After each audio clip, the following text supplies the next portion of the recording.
और बुलेटिन में सबसे पहले बात करेंगे मुल्क में बढ़ती हुई महंगाई की।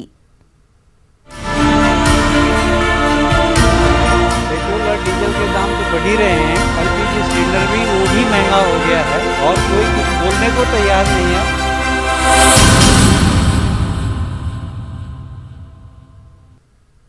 आम आदमी पर महंगाई का बोझ बढ़ता ही जा रहा है। गुज़िश्ता कई रोज से पेट्रोल और डीजल की कीमतों में लगातार इजाफा दर्ज किया जा रहा है।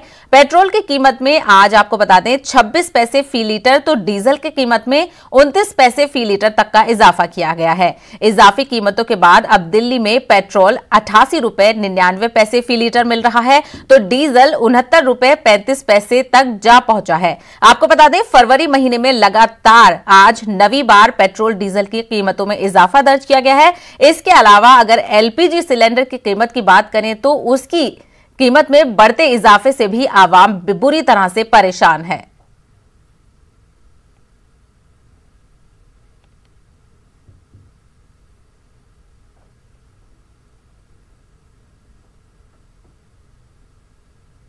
इसके अलावा महंगाई के खिलाफ कांग्रेस ने प्रेस कॉन्फ्रेंस करते हुए सरकार को निशाना बनाया। कांग्रेस ने कहा सिर्फ 10 दिनों के अंदर 75 रुपए का इजाफा दर्ज किया गया है पेट्रोल और डीजल की कीमतों में। इससे आवाम को काफी परेशानी हुई है और हो रही है, और अगर किसी ने इसके खिलाफ बोलने की कोशिश की तो मुल्क का गद्दार साबित कर दिया जाएगा। बार से ऊपर इन्होंने एक्साइज ड्यूटी बढ़ाकर कि सरकार आपदा में अवसर ढूंढती है, और अवसर ढूंढने का उन्होंने यह काम किया है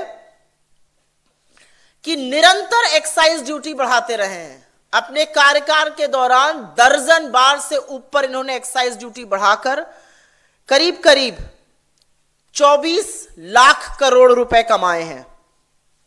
जो मेरा मानना है कि यह 24 लाख करोड़ एक्चुअली जनता का हक था कि आज अगर गृहिणी, आम आदमी, बच्चियां, लड़के, लड़कियां कोई भी खड़े होकर सरकार के इस कुप्रबंधन पर सवाल उठाए तो सबसे पहले तो उसको एक तगमा दे दिया जाएगा कि आप देशद्रोही हैं, आप सरकार से सवाल पूछ रहे हैं। दूसरा, उसके ऊपर यूएपीए सेडिशन चार्ज लग जाएगा। अगर आज आप कहिएगा बाहर जाकर कि भाई पेट्रोल और डीजल के दामों में इतनी बढ़ोतरी हो गई और रसोई गैस में आपने आग लगा दी है, तो आपको आतंकवादी घोषित भी किया जा सकता है इस सरकार के कार्यकाल में। लेकिन सच तो यह है कि सरकार को अर्थव्यवस्था की रत्ती भर समझ नहीं है। आप सबको पता है कि इन्फ्लेशन दिन दूनी रात चौगनी बढ़ोतरी कर रहा है। इन्फ्लेशन आरबीआई की जो 2 to 6% रेंज होती है, 4% उनका मीडियन है, उससे ऑलरेडी बढ़ चुका है। बढ़ते हुए इन्फ्लेशन का क्या मतलब है कि आरबीआई अब अंततोगत्वा रेट बढ़ाएगा। तो जो थोड़ी बहुत डिमांड आ भी सकती थी, जो थोड़ी बहुत मांग आप रिवाइव भी कर सकते थे, उस पर भी पानी फेरने का काम इस सरकार ने किया है। तो या तो इन लोगों को बिल्कुल समझ नहीं है, या समझ होते हुए भी ये जानबूझकर ऐसा करते हैं क्योंकि ये रत्ती भर इनको फिक्र ही नहीं है कि आम आदमी के साथ क्या होगा। मेरा एक सवाल है, और सवाल बहुत वाजिब है, कि क्या सरकारों का काम मुनाफाखोरी करना होता है और जनता की महंगाई से कमर तोड़ना होता है? और इसीलिए मेरा अपना मानना है कि जो उज्ज्वला में भी अगर आप देखिए 10-10, 14-14 करोड़ सिलेंडर रीफिल ही नहीं हुए, क्योंकि पैसा तो आपको देना ही पड़ेगा और लोगों के पास इतना पैसा ही नहीं है कि उज्ज्वला जैसे सब्सिडाइज सिलेंडर भी रीफिल करा सके आज की तारीख में। तो उसमें क्या हो रहा है कि लोग फिर से वही चूल्हा फूकने का और चूल्हा जलाने का काम कर रहे हैं। मुझे ऐसा लगता है कि कहीं ना कहीं अच्छे दिन का दम्भ भरने वाले ये लोग आज अच्छे दिन का नाम लेने से कतराते हैं। मैं एक सवाल डायरेक्टली सिर्फ प्रधानमंत्री जी से ही नहीं, उनकी उन महिला नेत्रियों से जरूर पूछना चाहती हूं जो सड़क पे उतर जाती थी गैस के सिलेंडर लेकर। आज 2 महीने में 175 रुपए सिलेंडर बढ़ गया है। तो क्या सत्ता का सुख इतना बड़ा है कि आम जनता की परेशानी वहां दिखाई नहीं देती? यह सवाल का जवाब आपकी अंतरात्मा देगी, और आप सबको पता है मैं किसकी बात कर रही हूं। केरल के सहाफी सिद्दीक कप्पन को बीमार वालदा से मुलाकात करने की इजाजत सुप्रीम कोर्ट ने दे दी है। अदालत ने 5 दिनों की मशरूत जमानत सिद्दीक कप्पन को दी है। कप्पन पुलिस सिक्योरिटी में रहने के बाद ही अपने अहले खाना और वालदा से मुलाकात कर सकेंगे। ख्याल रहे कि यूपी पुलिस ने केरल से ताल्लुक रखने वाले सहाफी सिद्दीक कप्पन और उनके दीगर 3 अफराद को हाथरस जाते वक्त गिरफ्तार किया था। कप्पन अपने साथियों के साथ दिल्ली से हाथरस जा रहे थे। में हाथरस कांड में हुए गिरफ्तार पत्रकार सिद्दीकी कप्पन के मामले में सुप्रीम कोर्ट में अहम सुनवाई हुई। मामले की सुनवाई के दौरान कपिल सिब्बल जो सिद्दीकी कप्पन का पक्ष रख रहे थे, उन्होंने कहा कि उनकी मां 90 साल की हैं और उनका स्वास्थ्य सही नहीं है, लिहाजा सिद्दीकी कप्पन को 5 दिन की अंतरिम जमानत दे दी जाए। हालांकि इस पूरे मामले में यूपी सरकार ने उनकी जमानत का विरोध किया। उन्होंने कहा कि सिद्दीकी कप्पन को जमानत नहीं दिया जाना चाहिए क्योंकि वो पीएफआई के एक्टिव मेंबर हैं और कई ज्यादा फंड जो हैं वो इकट्ठा कर रहे हैं। ऐसे में उनको अगर जमानत दी जाती है तो निश्चित रूप से वो आने वाले समय में एविडेंस के साथ छेड़छाड़ कर सकते हैं। सीजीआई ने इस पूरे मामले में सवाल करते हुए उत्तर प्रदेश सरकार के सॉलिसिटर जनरल तुषार मेहता से ये पूछा कि ऐसे में क्या स्वास्थ्य के आधार पर जमानत देना सही होगा। हालांकि सुप्रीम कोर्ट ने इस पूरे मामले में दोनों पक्षों की दलीलों को सुना और सुनने के बाद सिद्दीकी कप्पन को 5 दिन की कंडीशनल बेल दे दी है। हालांकि सुप्रीम कोर्ट ने अपनी जमानत में स्पष्ट किया है कि 5 दिनों के बीच में सिद्दीकी कप्पन 24 घंटे पुलिस की सुरक्षा में रहेंगे। उत्तर प्रदेश की पुलिस टीम उनके साथ केरल जाएगी और केरल पुलिस को यह आदेश दिया है कि वो उत्तर प्रदेश पुलिस को इस पूरे मामले में सहयोग करेंगे। कैमरामैन नरेश के साथ Sushil Pandey, news 18 Delhi. Tool kit case में दिल्ली पुलिस ने 2 अफराद के खिलाफ गैर जमानती वारंट जारी किया है। पुलिस ने इस मामले में मुलविस निकिता जेकब और शांतनु के खिलाफ गैर जमानती वारंट जारी किया है। निकिता ने इस मामले में बॉम्बे हाई कोर्ट में उबूरी जमानत की अर्जी दाखिल की है, जिस पर कल समाअत होगी।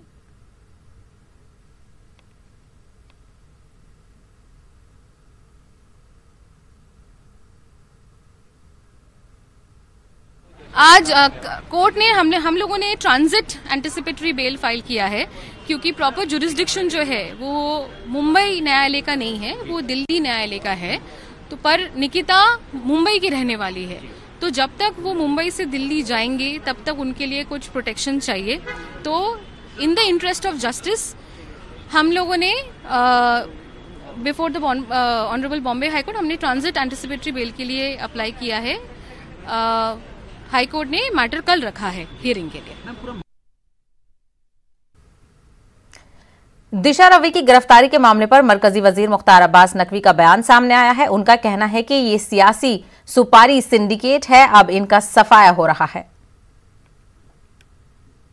बातचीत करने के लिए केंद्रीय मंत्री मुख्तार अब्बास नकवी। सर, दिशा रवि की गिरफ्तारी को लेकर लगातार कांग्रेस और तमाम विपक्षी दल जो हैं वो आपके ऊपर हमला कर रहे हैं। साजिशी सुपारी का जो सिंडिकेट है, भारत बैशिंग सिंडिकेट, तो ये जो साजिशी सुपारी का भारत बैशिंग ब्रिगेड है, उसमें बहुत से लोग हैं जो भारत की छवि को खराब करने, भारत के लोगों की छवि को खराब करने के षड्यंत्र साजिशों के हिस्सेदार भागीदार रहे हैं। और जब ऐसे साजिशी सिंडिकेट के सुपड़े सफाई होती है और ऐसे साजिशी सिंडिकेट के सच्चाई सामने आती है तो ऐसे लोगों के सुपड़े सूझ जाते हैं, वो स्वाभाविक है। सर, प्रियंका गांधी कह रही है कि सरकार एक निहत्थी लड़की से डर रही है। कोई डर नहीं रहा है। देश को जो है वो बदनाम करने का, अगर सुपारी किसी ने ले रखी है, देश को बदनाम करने की साजिशें हो रही हैं, तो उस भारत बैशिंग ब्रिगेड के हिस्सेदार भागीदार बहुत से लोग हैं जो कि इस वक्त खड़े हो जाएंगे। सर, इसके अलावा राहुल गांधी ने ट्वीट करके सरकार के ऊपर हमला बोला है कि जनता से लूट, 2 का विकास, पेट्रोल डीजल और महंगाई को जोड़ते उन्होंने कहा। देखो, ये कांग्रेस को बदल नहीं पा रहे हैं, कानून बदलने की बात कर रहे हैं। एक तरफ सरकार जो है वो रिफॉर्म कर रही है, ट्रांसफॉर्म कर रही है, ये कहते हैं कि हम रिफ्यूज करेंगे, रिजेक्ट करेंगे। इनको जनता बार बार रिजेक्ट कर रही है, अब कहते हैं कि हम सारे कानून को रिजेक्ट करेंगे, सारी व्यवस्थाओं को हम बदल देंगे। तो वो तो संभव नहीं होगा, ना 9 मन तेल होगा, ना इनका सपना पूरा होगा। सर, महंगाई को लेकर उन्होंने लगातार हमलावर बना। महंगाई को अगर देखना चाहते हैं तो उनको चाहिए कि मम्मी जी की जो सरकार थी 10 सालों, पापा जी मनमोहन सिंह जी की सरकार थी, उसको देख लें। इससे पहले तो इनकी बहुत लंबी सरकारें चली हैं, जबकि सिर्फ नारा ही होता था कि ये देखो कांग्रेस का खेल, खा गई पानी, खा गई राशन, पी गई तेल, तो ये भी होता था। धन्यवाद हमसे बात करने के लिए। कैमरा पर्सन प्रकाश गुप्ता के साथ Pawan Gaur, number 18 Delhi. Supreme court ने फेसबुक और व्हाट्सएप को लेकर नोटिस जारी किया है। अदालत ने नई राजदारी की पॉलिसी को चैलेंज करने वाली अर्जी पर उनसे जवाब मांगा है। अदालत ने कहा है कि फेसबुक और व्हाट्सएप को डेटा शेयरिंग के हवाले से अपनी पॉलिसी वाजे करनी चाहिए। अदालत के मुताबिक लोगों की प्राइवेसी कीमती है और इसकी हिफाजत को यकीनी बनाना हमारा फर्ज है। नई राजदारी पॉलिसी को जनवरी में मुतारिफ किया गया था। इस मामले की अगली समाअत 4 हफ्तों के बाद होगी।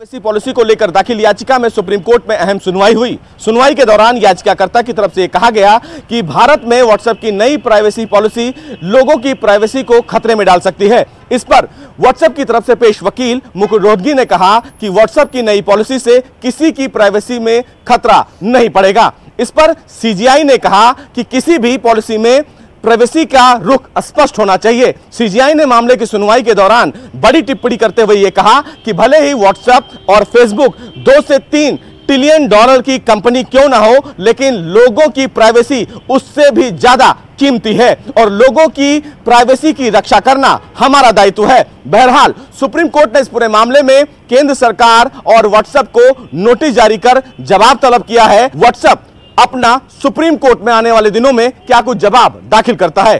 कैमरामैन नरेश के साथ सुशील पांडे, न्यूज़ 18 दिल्ली। कश्मीर के हालात का करीब से जायजा लेने के लिए मुख्तलिफ मुल्कों के सिफारतकार जम्मू कश्मीर का दौरा करेंगे। 4G की बहाली के बाद सिफारतकारों का यह पहला दौरा है। जराये के मुताबिक 18 और 19 तारीख को सिफारतकार जम्मू कश्मीर का दौरा करेंगे। गैर मुल्की सिफारतकार डीडीसी के लिए चुने गए नुमाइंदों से भी मुलाकात करेंगे। सिफारतकार बारामुल्ला और गुलमर्ग का दौरा कर सकते हैं। ख्याल रहे कि इससे कबल गैर मुल्की सिफारतकारों का वफ्द 2 बार जम्मू कश्मीर का दौरा कर चुका है।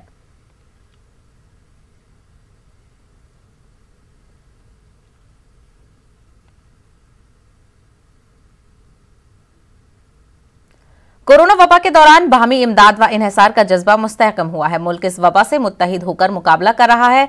टीकाकारी के ऐलान के बाद हम बेहतर ताउन करें जिससे हम कोरोना को मात देने की जानिब कदम बढ़ा सकें। नेटवर्क 18 इस मुहिम में हर कदम पर आपके साथ रहेगा। जब तक सभी महफूज नहीं तब तक कोई महफूज नहीं होगा। इसी सोच की बुनियाद पर हमारी मुहिम संजीवनी का मकसद ये यकीनी बनाना है कि वैक्सीन पाना सभी हिंदुस्तानियों का हक है।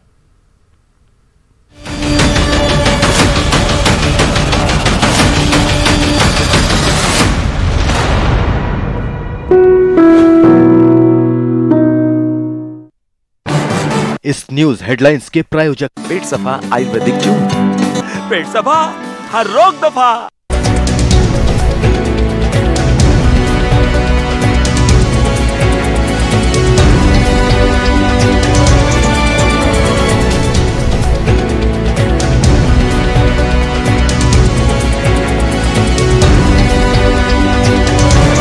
इस न्यूज हेडलाइंस के प्रायोजक पेट सफा आयुर्वेदिक चूर्ण। पेट सफा, हर रोग दफा।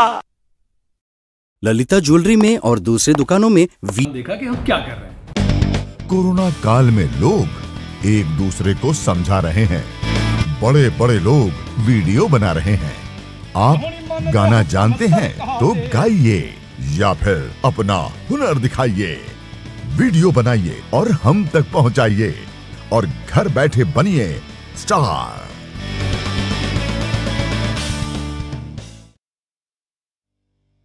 न्यूज 18 इंडिया आपका पसंदीदा नेशनल न्यूज चैनल उपलब्ध है डिश टीवी के चैनल नंबर 663 और D2H के चैनल नंबर 306 पर। कोरोना की हर खबर देखते रहिए न्यूज 18 इंडिया पर। 5 बजे, 6 बजे, 7 बजे या 8 बजे अलार्म आपको हर सुबह सिर्फ नींद से उठाता है, पर जगाता है क्या? मुल्क की हर खबर पर रहेगी हमारी नजर, इसलिए हम लेकर आए हैं आज की ताजा खबर। सुबह के 9 बज चुके हैं। ताजा खबरों की शुरुआत करेंगे, लेकिन सबसे पहले नजर हेडलाइंस पर। तो अब सिर्फ उठिए नहीं, जागिए।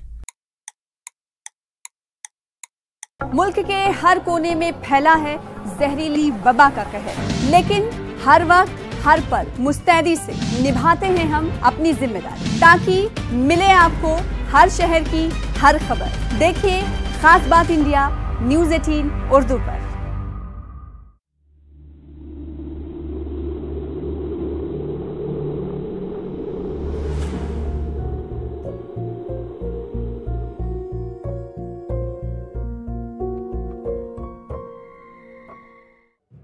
नेटवर्क 18 ला रहा है इस दौर की सबसे बड़ी खबर, कोरोना से सबसे बड़ी जंग।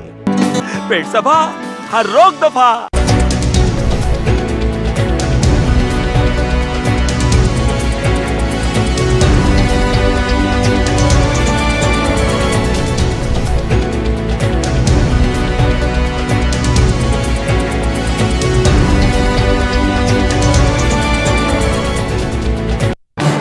इस न्यूज हेडलाइंस के प्रायोजक पेट सफा आयुर्वेदिक चूर्ण। पेट सफा, हर रोग दफा।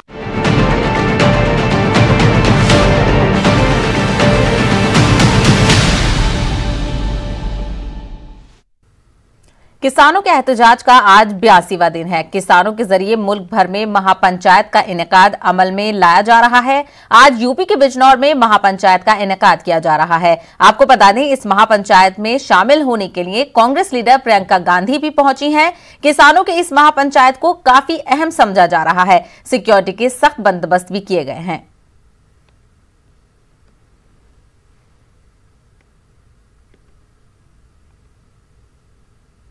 इसके अलावा गाजीपुर बॉर्डर पर भी जारी किसानों के आंदोलन को आज 82 दिन हो चुके हैं। दूसरी तरफ पुलिस की बैरिकेडिंग और बंदिशों की वजह से आवाम को सख्त परेशानियों का सामना करना पड़ रहा है। परेशान हो रहे लोग आमदरफ्त के लिए अपनी जान को जोखिम में डालकर कच्चे रास्ते का इस्तेमाल कर रहे हैं। हालात का जायजा लिया हमारे नुमाइंदे रोहित ने। बॉर्डर पर किसानों के आंदोलन का 82वां दिन है। हम एक तस्वीर की बात करते हैं। सबसे पहले हम उस जगह पहुंचे हैं जहां पर दिल्ली पुलिस ने खाई खोदी हुई थी कि कोई भी यहां से पैदल ना जा सके।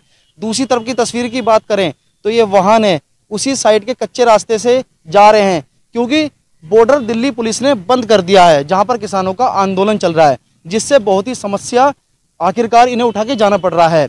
आप तस्वीरों में साफ तौर पर देख सकते हैं कि जो बाइक है इन्हीं कच्चे रास्तों से जा रहा है। जोखिम उठाकर ये बाइक इन रास्तों से निकल रही है, क्योंकि इन्हें अपने ऑफिस में समय अनुसार पहुंचना होता है। चलिए कुछ लोग हैं, इनसे भी बात कर लेते हैं। क्या समस्या इन्हें आ रही है? क्या नाम है आपका? मेरा नाम मैनुद्दीन है। हम ये आपसे जानना चाहते हैं, कच्चे रास्ता है, इससे आप जा रहे हैं निकलकर, जोखिम भरा सफर है। बिल्कुल, असल में हम लोग यहाँ से निकल रहे हैं, मजबूरियाँ हैं ये कुछ ऐसी कि किसान आंदोलन पे यहाँ धरने पे बैठे हैं। धरना स्थल वाली जगह अगर आप सील करें तो ठीक है, पुलिस ने जबरदस्ती ये खाई खोद खोद के यहाँ रास्ते बंद कर दिए हैं, जिसकी वजह से आम जनता बहुत ही ज़्यादा परेशानी में है। पुलिस को चाहिए ये कम से कम यहाँ से ऐसा रास्ता तो कोई खोले। किसान तो किसी को कुछ नहीं कह रहे, पुलिस ने ये सब कर रखा है। खाइए खुदवा रखी है, 10-10 फीट गहरी खाइए खुदवा रखी है। पहले इस रास्ते से कोई नहीं जाता था, जंगल था ये रास्ता। अब यहाँ से बाइक भी जा रही है, बाइक गिर भी रही है और यहाँ इन्हें बहुत ही समय लग रहा है यहाँ पर पहुँचने में। आप देख सकते हैं साफ साफ। क्या कहना चाहेंगे आप? मैं ये कहना चाहूँगा कि सरकार को किसानों की मांग को जल्द से जल्द मांग लेना चाहिए, ताकि ये लोग तमाम आम जनता परेशान हो रही है, इनकी परेशानी खत्म हो जाए। किसानों की बात अपनी जगह। ये आम जनता जो बता रही है उन्हें कितनी समस्या आ रही है। एक तरफ आंदोलन चल रहा है, पुलिस ने कटीले तार लगा रखे हैं, बैरिकेडिंग करके बंद कर रखा है जो सीमा है दिल्ली की तरफ जाने के लिए। वहीं दूसरी तरफ ये रास्ता है जहां पर बाइकें गुजर रही हैं, कच्चा रास्ता है। इन रास्तों से बाइक यहां से निकल रही हैं और बहुत ही अधिक समस्या का सामना उठाना पड़ रहा है। ये इन रास्तों से निकल कर जा रहे हैं। पुलिस ने इन रास्तों पे भी कटीले तारे लगाए थे, लेकिन इन कटीले तारों को इन लोगों ने हटा दिया है और यहीं से अपने वाहनों को लेकर गुजर रहे हैं। गाजीपुर बॉर्डर से नेटवर्क 18 के लिए मैं रोहित सिंह। तेलंगाना में कोरोना के 99 नए केसेस सामने आए हैं। पिछले 24 घंटों के दौरान रियासत भर में कोरोना से 2 मरीजों की मौत हुई है। कल एक ही दिन में 169 मरीज सेहतयाब हुए हैं, जिनके बाद उन्हें हॉस्पिटल से डिस्चार्ज कर दिया गया। रियासत में कोरोना से मुतासिरा मरीजों की कुल तादाद 2,96,673 हो चुकी है। रियासत भर में 1,676 एक्टिव केसेस हैं, जिनमें 705 अफराद होम क्वारंटीन में हैं। ग्रेटर हैदराबाद की हुदूद में 24 नए मामले दर्ज हुए हैं।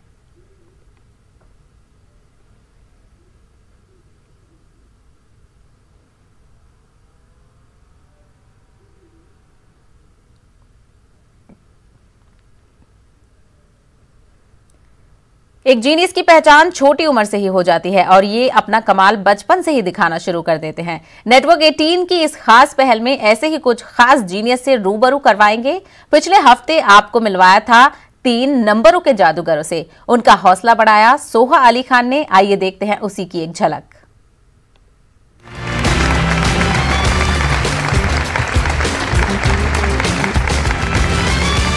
नमस्कार। The child is the father of the man. मनुष्य का बचपन उसके व्यक्तित्व की नींव है। ऐसे ही कुछ चाइल्ड प्रोडिजी से हम आपको आज मिलवाएंगे बायजूस यंग जीनियस के मैथमेटिक्स स्पेशल में। छोटे आर्यभट्ट के नाम से पहचाने जाने वाले चिराग को 100 करोड़ तक के पहाड़े जुबानी याद हैं। मेरा नाम चिराग राठी है। मैं आगे जाकर कुछ ऐसे फॉर्मूलाज बनाना चाहता हूँ जिससे कि जैसे मैथ मुझे बहुत अच्छा लगता है वैसे ही आने वाले लोगों को, बहुत से बच्चों को मैथ बहुत ज्यादा अच्छा लगे। Please welcome the actor, author, mother, the wonderful Sohali Khan. Hello. आदाब आदाब। Welcome. आदाब, नमस्ते। नमस्ते। I am good. Good to see you. कैसे हो? That's चिराग राठी। अब चिराग जो है ये enjoys maths। मैं आपसे जानना चाहता हूँ कि आप मेरे जैसे थे जिनको मैथ से डर लगता था। I have to tell you, मैं A grade student हूँ, सब जानते हैं। बहुत पढ़ाकू थी मैं स्कूल में, but maths was my weakest subject. तो आपके सामने 5 नंबर्स हैं, टॉप से शुरू करते हैं। 1,05,625 325। दूसरा 7,67,376 876। 9 करोड़ 63,73,489 1 2 9,817 3। ये होता कैसे है? 9,817 करेक्ट। और अब स्टेज पर आने वाले हैं ऐसे 2 यंग जीनियसेस, 2 ऐसे बच्चे जिन्हें देखकर आप भी कहेंगे बाप रे बाप। I'm Jayaditya Shetty. I'm 11 years old. I'm from Mumbai. I'm Avantika Kambli. I'm 10 years old and I'm a young mathematician from Mumbai. My aim is to bring as much glory to India as much as she did. Hi. Hi. Hi. Hi, how are you? I'm fine. How are you? I'm a little worried about your act now. I'm really nervous. I'm feeling nervous. I don't know why I'm feeling nervous. Yeah, I just feel like I'm in the presence of like geniuses. एक बात बताओ आप, maths के अलावा आप क्या क्या करते हो? मैथ्स के अलावा मैं वायलिन प्ले करती हूँ, मैं क्यूब करती हूँ। Rubik's cube? हाँ। आपको क्या करना है? ये रूबिक्स क्यूब पकड़िए या हुला हुप या दोनों? दोनों।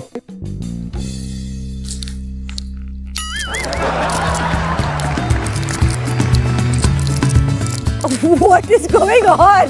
How is she even doing this? That's amazing, man. That's really amazing. I'm just wowed. हाँ? किसको देना है? चॉइस है, तो रूबिक्स क्यूब या हुला हुप। अटेम्प्ट करना चाहेंगी?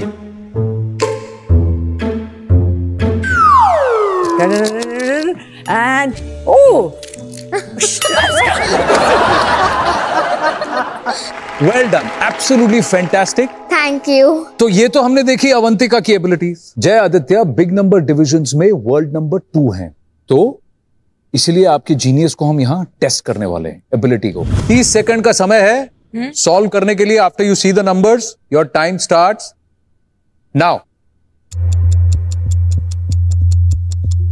I also want to see.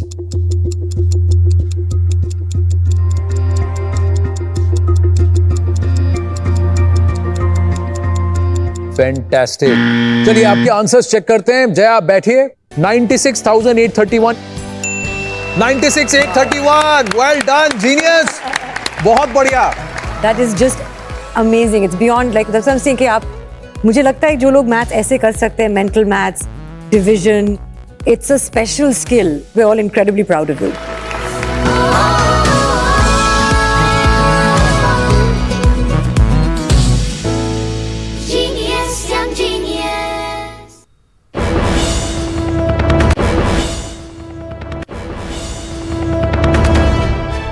कौमी अथलेटी कमीशन में खाली ओहदों के मामले में हम आपको बड़ी खबर बता रहे हैं। दिल्ली हाईकोर्ट ने मरकज से दरियाफ्त किया है पिछले साल अक्टूबर से 6 ओहदे खाली क्यों पड़े हैं। दिल्ली हाईकोर्ट ने कमीशन में ओहदे खाली क्यों हैं, इस बात का जवाब मांगा है। वजारत अखिलती उमूर इस बात की जानकारी दे और दिल्ली हाईकोर्ट ने कहा है कि 10 दिनों में रिपोर्ट दाखिल करने की हिदायत दी गई है वजारत अखिलती उमूर को। बेहद अहम खबर हम आपको बता रहे हैं। कौमी अथलेटी कमीशन में खाली ओहदों के हवाले से ये जानकारी हम आपको दे रहे हैं। दिल्ली हाई कोर्ट ने मरकज से दरियाफ्त किया है कि पिछले साल अक्टूबर से 6 ओहदे खाली क्यों पड़े हैं अकलती कमीशन के। तो आपको बता दें कमीशन में ओहदे खाली क्यों हैं, इस बात की जानकारी दे वजारत अकलती उमूर और 10 दिनों में रिपोर्ट दाखिल करने की हिदायत दिल्ली हाई कोर्ट ने दी है।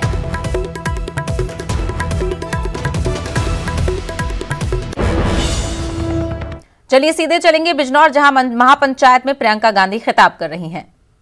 लगा रहे हैं, बना रहे हैं ये लोग, लेकिन इसमें क्या कहा है सरकार ने कि जो सरकारी मंडी है उसमें आपसे टैक्स लिया जाएगा और जो प्राइवेट मंडी है उसमें आपसे टैक्स नहीं लिया जाएगा। इससे क्या होगा, तमाम किसान प्राइवेट मंडी में जाएंगे, जैसे ही प्राइवेट मंडी में जाएंगे सरकारी मंडियां बंद होना शुरू होंगी। लेकिन सरकारी मंडी में एक चीज थी जो आपको मिलती थी, न्यूनतम समर्थन मूल्य आपको मिलता था।